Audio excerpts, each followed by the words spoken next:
सबको good morning. 11 की class के लिए आज बहुत ही इम्पोर्टेंट चैप्टर पढ़ा रहे हैं सुधा अरोड़ा जी की लिखी हुई ज्योतिबा फूले। ज्योतिबा फूले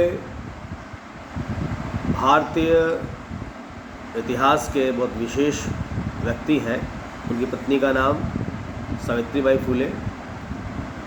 सामाजिक क्रांति किया इन्होंने और देश में एजुकेशन तमाम लोगों को मिले, शिक्षा हर किसी को मिले, हर वर्ग के लोगों को मिले, इसके लिए इन्होंने लगातार संघर्ष किया।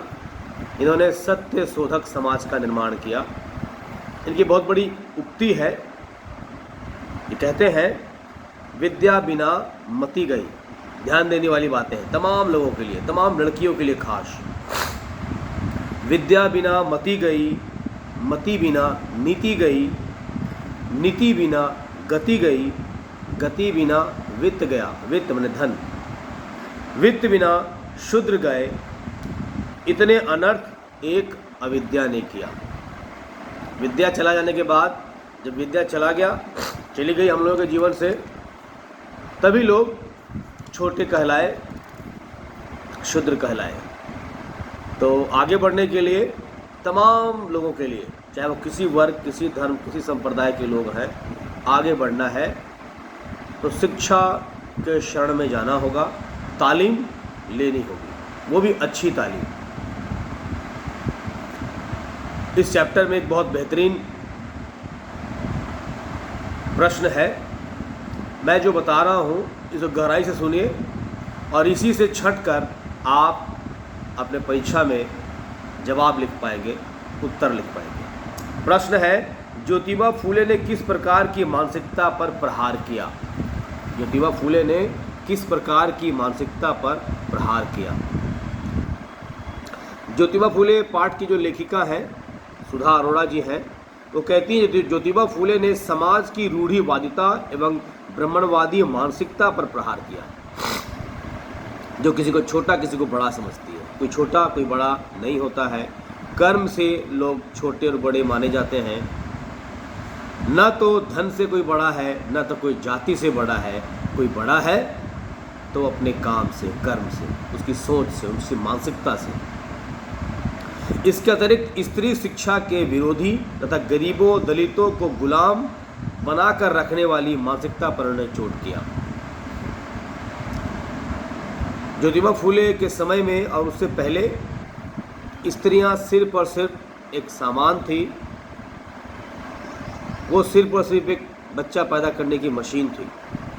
इसके बाद से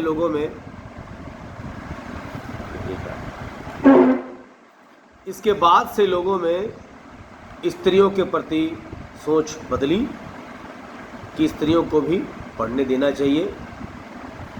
किसी भी परिवार की प्रमुख हिस्सा होती है, मानी जाती है स्त्रियां, लड़कियां। अगर वो पढ़ी लिखी नहीं होगी, अशिक्षित होगी, तो परिवार में अगर सिर्फ पुरुष वर्ग पढ़ा है, स्त्रियां नहीं पढ़ी है, तो स्त्रियां जो बाद में माता बनती है, और हमारे सनातन धर्म में माता को सबसे पहला गुरु का दर्जा दिया गया है।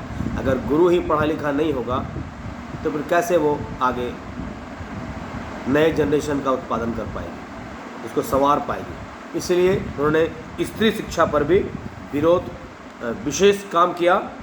ज्योतिबा फूले हर प्रकार के शोषण के विरुद्ध थे। वो शोषण जातिगत हो, सामाजिक हो, आर्थिक हो, सांस्कृतिक हो, तमाम शोषण के विरुद्ध थे ज्योतिबा फूले। दूसरा प्रश्न है, आदर्श परिवार के बारे में ज्योतिबा फूले के क्या विचार हैं, बताइए। ये भी बहुत बेहतरीन उदाहरण है। सुधा अरोड़ा के पाठ में ज्योतिबा फूले के आदर्श परिवार के बारे में विचार प्रकट करते हुए लिखती हैं, कहती हैं, जिस परिवार में पिता बौद्ध की जैसा हो, बौद्ध धर्म के अनुयायी हो, माता ईसाई धर्म के अनुरूप व्यवहार करती हो, बेटी मुसलमान और बेटा सत्य धर्मी हो। सोचिए कितना बड़ा अवलोकन है। तो वह परिवार एक आदर्श परिवार कहलाने योग्य हो जाता है। मतलब यह है कि आदर्श परिवार में अलग अलग धर्म के लोग भी आपस में मिलकर रह सकते हैं। पिता का व्यवहार बौद्ध के माफिक माता का व्यवहार ईसाई के माफिक, बेटी का व्यवहार मुसलमान के माफिक और बेटा का व्यवहार सत्य धर्मी के माफिक हो तो वो परिवार आदर्श परिवार कहलाता है। ये बहुत ही इंपॉर्टेंट प्रश्न है। इसके बाद का जो प्रश्न है, अस्पृश्य जातियों के उत्थान के बारे में ज्योतिबा ने क्या उपाय किए। आप तमाम लोगों को पता है, गहराई से इतिहास पढ़ेंगे तो आज भी हमारे देश में जाति पाति थोड़ी बहुत बची हुई है। आज भी हम अंधविश्वास के गुलाम हैं और छोटी जाति बड़ी जाति के लोगों के साथ भेदभाव करते हैं, जो गलत बात है। ईश्वर तमाम लोगों को एक जैसा पैदा करते हैं, कुदरत तमाम लोगों के साथ सही व्यवहार करते हैं। तो ज्योतिबा फूले ने ये छुआछूत के बारे में, इसके उत्थान के बारे में क्या किए, वो कहते हैं कि अस्पृश्य जाति के बच्चों की शिक्षा का इन्होंने प्रबंध किया, छुआछूत को हटाया, एजुकेशन दिया उन लोगों को। ब्राह्मणीय मानसिकता पर चोट की, जो ब्राह्मणवादी मानसिकता है, जो किसी को छोटा किसी को बड़ा कहते हैं, उस पर उन्होंने चोट किया। उन्होंने अस्पृश्य माने जाने वाले जातियों के लोगों को अपने घर से पानी दिया। अब देखिए पानी शब्द आया, आप समझ लीजिए उस काल में जिनको शूद्र कहते थे, अस्पृश्य कहते थे, वैसे लोगों को सामान्य लोगों के कुओं से पानी लाने की मनाही थी। सोचिए, जल के बिना जीवन अधूरा है।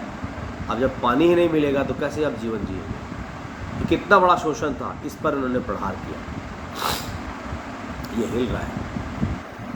आगे इन्होंने बताया, उन्होंने विद्या को शूद्रों के घर तक पहुंचाया। एजुकेशन जो किसी खास वर्ग के लिए था, तमाम लोगों के लिए उन्होंने एजुकेशन दिलाया। और आज देखिए हर जाति के लोग पढ़ते हैं, स्त्रियां पढ़ने लगी, लड़कियां पढ़ने लगी है। ये सब ज्योतिबा फूले और सावित्रीबाई फूले का प्रयास का नतीजा है। अगला प्रश्न है, ज्योतिबा बाई की पत्नी सावित्रीबाई के प्रमुख कार्य क्या थे। सावित्रीबाई फूले ने मुख्य काम क्या किए। सावित्रीबाई ने भी अपने पति के कंधे से कंधा मिलाकर काम किया और इसीलिए 1 और 1 11 होते हैं, ये कहावत यहाँ से निकला है। उन्होंने स्वयं शिक्षित होकर शूद्र और शूद्रातिशूद्र लड़कियों के लिए पाठशालाएं खोली। सावित्रीबाई फूले पढ़ी लिखी नहीं थी, उनके पति ज्योतिबा फूले ने उन्हें पढ़ाया। जब एजुकेशन को वो जान गई, इसकी महत्ता को जान गई, तब वो खुद शिक्षित होकर के शूद्रों को, और शूद्रों से भी जो नीच है और ज़्यादा शूद्र माने जाते थे, शूद्रातिशूद्र की लड़कियों को पढ़ाया। उसके लिए पाठशालाएं खोली, वो भी मुफ्त। उन्होंने अपने जीवन काल में 50 वर्ष कठोर परिश्रम करके, लगभग 50 वर्ष दोनों पति पत्नी 50 वर्ष तक कठोर परिश्रम किए, समाज सुधार किए, समाज में सुधार किए। समाज में जो गलत बातें थी, गलत अवधारणाएं थी, इसके विरुद्ध लड़े। इन्हें कई लोगों से लड़ना ही पड़ा। इन्होंने किसानों और अछूतों की झुग्गी झोपड़ियों में जाकर लड़कियों को पाठशाला में भिजवाने का आग्रह किया। वो किसानों की झोपड़ी में जाते थे, है ना, अछूतों के झुग्गी झोपड़ी में जाते थे, निवेदन करते थे, अपने बच्चों को पढ़ाइए। एजुकेशन बहुत ज़रूरी है।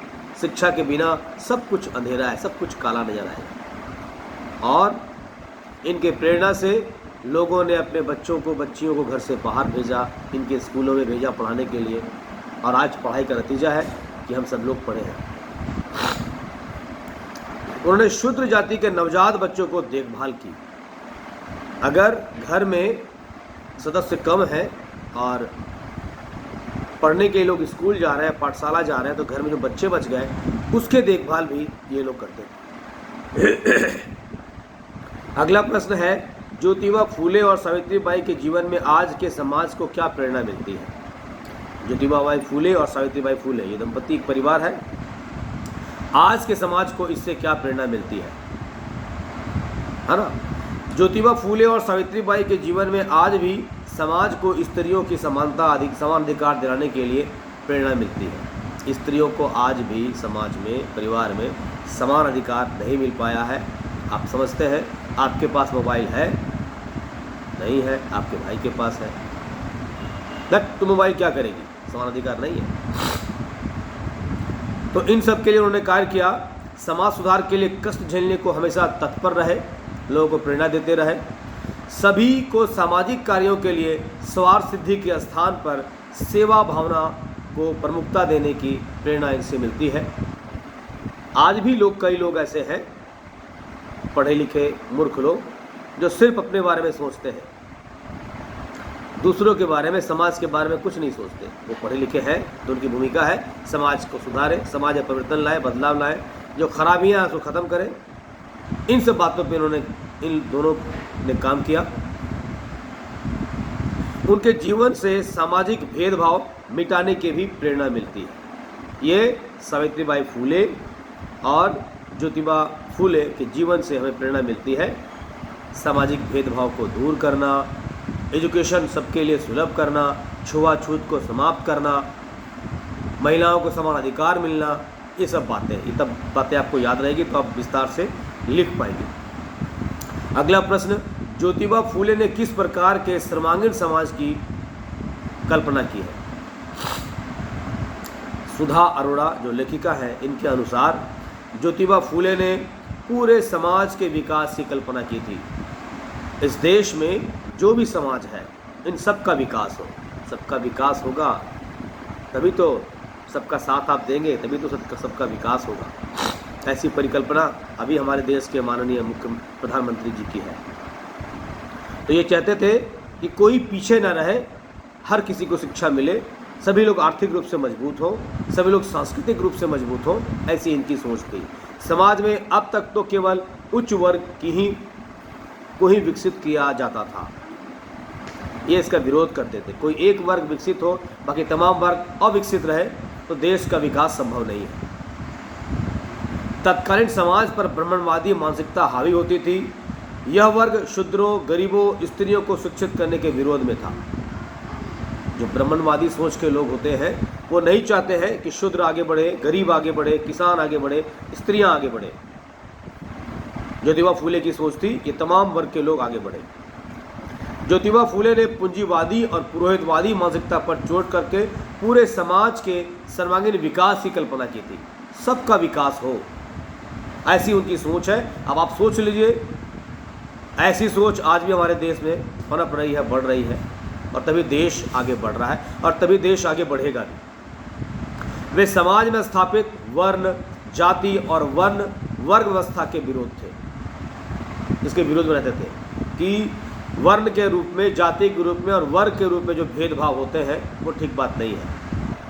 इससे देश पीछे जाता है, आगे नहीं बढ़ता है। जहाँ समानता होगी, जहाँ सबको एजुकेशन मिलेगा, जहाँ सभी लोग आर्थिक रूप से सबल होंगे, मजबूत होंगे, तभी तो देश का विकास संभव है, तभी तो हम पुनः विश्व गुरु बन सकते हैं। ऐसी सोच थी हमारे ज्योतिबा फूले की। वे शोषण रहित समाज के पक्षपाती थे। ऐसा समाज, देश का समाज ऐसा हो जहाँ कोई किसी का शोषण ना करे, किसी को दुत्कारे नहीं। उन्होंने स्त्रियों को समाज का अनिवार्य अंग माना था, और ऐसे भी है, आप भी समझ सकते हैं। स्त्रियों के बिना समाज की कोई कल्पना नहीं है। आप देखिए, आज मैं कई बार कक्षा में बताता भी हूँ आप लोगों को कि बेटियां अगर पैदा हो गई तो कई बार हमें वो कूड़े में नज़र आती है, नाले में नज़र आती है। हम अपने बेटे के लिए बहू कहाँ से लाएंगे? जब हर कोई अपनी बेटियों को मार देगा, हटा देगा, हर कोई बेटी नहीं चाहेगा। बहू तो चाहते हैं लोग अपने बेटे के लिए, बहू कहाँ से होगी? माताएं कहाँ से मिलेगी? भाई के कलाई पर राखी कौन बांधेगा? इस तरह से स्त्रियां समाज का अनिवार्य अंग होती है, ऐसा उन्होंने माना है। अतः वे उन्हें शिक्षित कर उन्हें अपने अपने अधिकारों से परिचित कराना चाहते थे। वे ऐसे समाज का स्थापना करना चाहते थे जिसमें सभी का विकास हो, चाहे वो स्त्री हो, पुरुष हो, शूद्र हो, स्वर्ण हो, अवर्ण हो, सबका विकास हो, ऐसा वो चाहते थे। बहुत ही अच्छी परिकल्पना थी उनकी। अगला प्रश्न है, ज्योतिबा फूले स्त्री पुरुष के बीच किस प्रकार के संबंध चाहते थे? सुधा अरोड़ा जिन्होंने लिखा है, उनके अनुसार स्त्री शिक्षा पर बल इन्होंने दिया। वो कहते हैं स्त्री पुरुष समानता के पक्षधर थे, स्त्री पुरुष में समानता हो। वे स्त्री को उसका अधिकार दिलाना चाहते थे, स्त्रियों को जो सामाजिक अधिकार मिलने चाहिए इसके पक्षधर थे। इसलिए उन्होंने स्त्री शिक्षा पर बल दिया। अगर स्त्रियां पढ़ी लिखी नहीं रहेगी तो अपने अधिकारों के बारे में उन्हें कोई ज्ञान नहीं होगा, वो चुपचाप पुरुषों के अत्याचार को सहन करते रहेगी। ज्योतिबा ये मानते थे कि स्त्री शिक्षा के दरवाजे पुरुषों ने बंद कर रखे हैं, कारण स्त्री अपने मानवीय अधिकारों को समझ न पाए। अगर स्त्रियां पढ़ जाएगी तो उनके जो अधिकार है, उनके जो मानवीय अधिकार है जो उन्हें मिलने चाहिए, जो कुदरत भी उन्हें देना चाहता है, वो समझ जाएगी। और वो चाहते थे, और वे लोग चाहते थे कि स्त्रियां नहीं पढ़ें, पर ज्योतिबा फूले और उनकी पत्नी चाहती थी कि स्त्रियां पढ़ें। समाज में स्त्री पुरुष के लिए अलग अलग नियमों को वे पक्षपात बताते थे। स्त्रियों के लिए अलग और पुरुषों के लिए अलग जो नियम है वो कहते थे ये पक्षपात है, ये अत्याचार है। इसलिए ज्योतिबा ने स्वरचित मंगलाष्टकों में वधू वर से कहती है, विवाह के दौरान स्वतंत्रता का अनुभव हम स्त्रियों को है ही नहीं। इस बात की आज शपथ लो कि स्त्री को उसका अधिकार दोगे और उसे अपने स्वतंत्रता का अनुभव करने दोगे। विवाह के समय यह शपथ लिवाया जाता था। स्त्री अधिकारों और उसकी स्वतंत्रता के लिए ज्योतिबा फूले ने अपने हर संभव प्रयास किए, और तभी आज हम ऐसे महान लोगों को पढ़ पा रहे हैं। एक और प्रश्न है, स्त्री शिक्षा का व्यवहारिक उदाहरण ज्योतिबा ने किस प्रकार प्रस्तुत किया? स्त्री शिक्षा का व्यवहारिक उदाहरण ज्योतिबा ने किस प्रकार प्रस्तुत किया? मैं प्रयास करता हूँ लंबा से लंबा, बड़ा से बड़ा, ज़्यादा से ज़्यादा बोलूँ। आपको इन्हीं में से उत्तर खोज लेना है बढ़िया से। मेरी बातें जो आपको समझ में आएगी आप लिख देंगे, अपने शब्दों में आपको अधिक अंक मिलेंगे। ज्योतिबा फूले स्त्री शिक्षा को बढ़ावा देने के पक्षधर थे। शुरू से पढ़ रहे हैं हम लोग।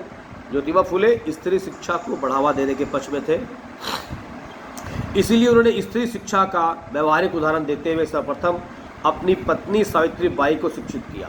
एग्जाम्पल है, स्त्री शिक्षा को बढ़ावा देना चाहते हैं और अपने घर की स्त्रियों को नहीं पढ़ाते हैं, दोहरी बातें हो गई। पर इन्होंने जब शादी की, शादी के बाद इन्हें पता चला कि इनकी पत्नी पढ़ी लिखी नहीं है, तो सबसे पहले इन्होंने अपनी पत्नी सावित्री बाई फूले को शिक्षित किया। स्वयं ज्योतिबा ने उन्हें न केवल मराठी भाषा सिखलाई, बल्कि इसके साथ साथ अंग्रेजी पढ़ना, लिखना और बोलना भी सिखाया। कितनी बड़ी बात है। सावित्री बाई की बचपन से ही शिक्षा में विशेष रुचि थी।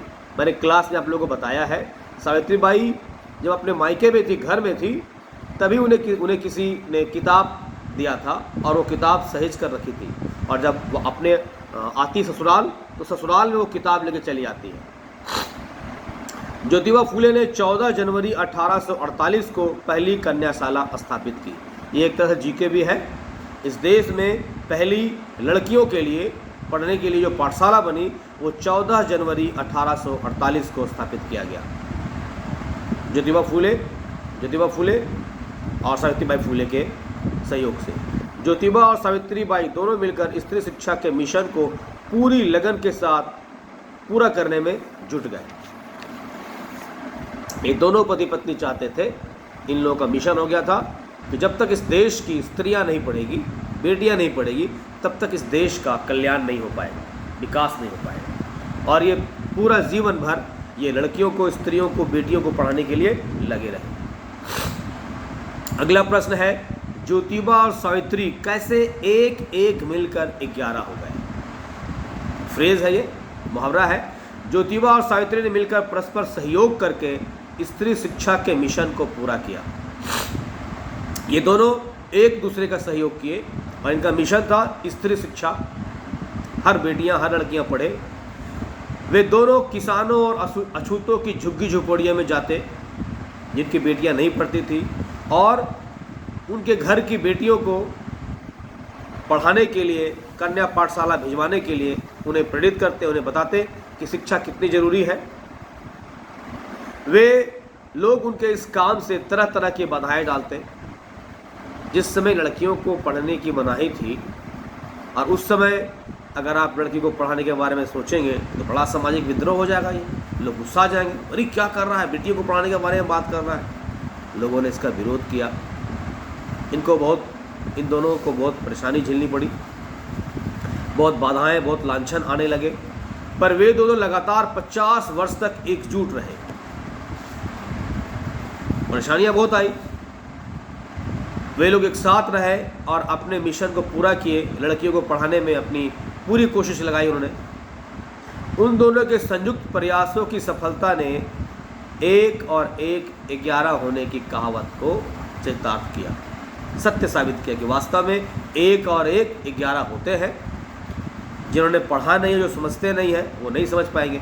1 और 1 तो 2 होता है, लेकिन इस तरह से 1 और 1 11 होते हैं, इस बात को उन्होंने सत्य साबित करके दिखाया। लगातार 50 वर्षों तक ये दोनों पति पत्नी काम करते रहे। आज ये क्लास यहाँ ख़त्म करते हैं और एक विशेष बात बताते हैं।